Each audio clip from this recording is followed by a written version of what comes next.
jako, když chcete něco na CapTubu zadarmo.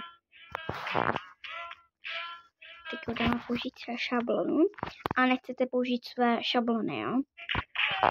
Tak vemte to a uložit.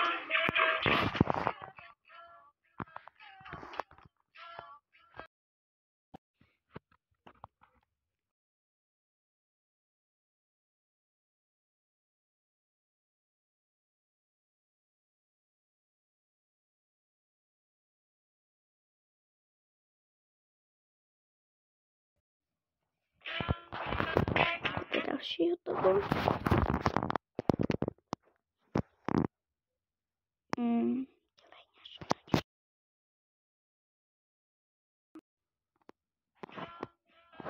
Tam nic napsat takhle. No to napište. Dáte náhradu na short. Dáte tohle. A vlastně dáte shortky. A budete to tady mít.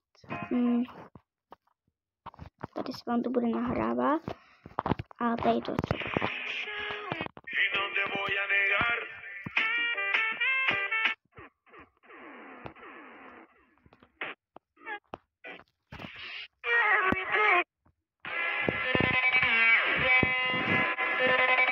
Tak to vlastně vypadá. Teď dáme tohle.